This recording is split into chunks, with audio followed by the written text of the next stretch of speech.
সৈকত শহর দীঘায় এবার ভক্তরাও জগন্নাথ দেবের রথের রশিতে টান দিতে পারবেন।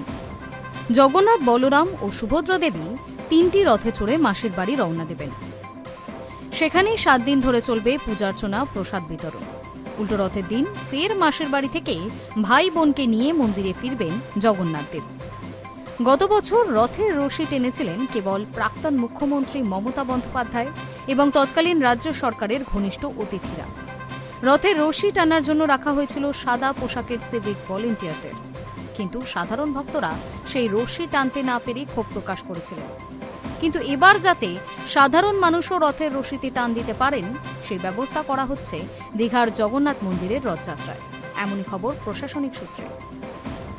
গত 29শে জুন দীঘার মন্দিরের ভিতরে একটি অস্থায়ী বেদি তৈরি করে জগন্নাথ, বলরাম ও সুভদ্রার স্নান যাত্রা অনুষ্ঠিত হয়। ইতিমধ্যেই শুরু হয়ে গিয়েছে রথযাত্রার প্রস্তুতি। রথের সংস্কার ও মহড়ার মধ্যে দিয়ে তার কাঠামো দেখে নিতে চাইছেন দায়িত্বে থাকা প্রশাসনিক কর্তারা।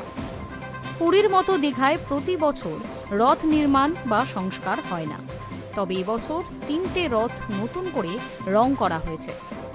আপাতত ওই 3টে রথ মূল মন্দিরের উত্তর দিকে রাখা।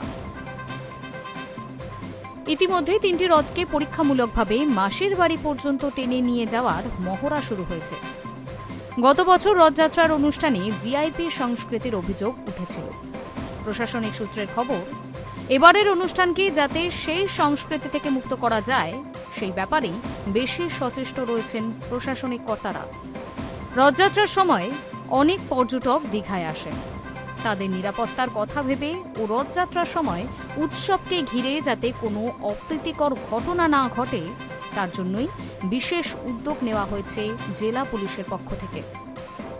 পূর্ব মেদিনীপুরের জেলাশাসক জানান, দীঘায় জগন্নাথ মন্দিরের রথযাত্রা যাতে সুষ্ঠু ও সুন্দরভাবে সম্পূর্ণ করা যায় তার জন্য প্রশাসনের পক্ষ থেকে সব রকম ব্যবস্থা গ্রহণ করা হয়েছে। আগত ভক্তদের যাতে রথযাত্রায় অংশগ্রহণে কোনো অসুবিধা না হয় তার জন্য প্রশাসন প্রস্তুত রয়েছে।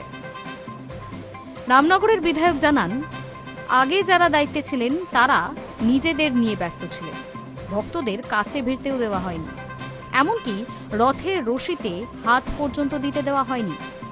আমরা চাইছি এই সংস্কৃতি ভেঙে সকলে যাতে রথের রশি স্পর্শ করতে পারেন তার ব্যবস্থা করতে। Hi news network.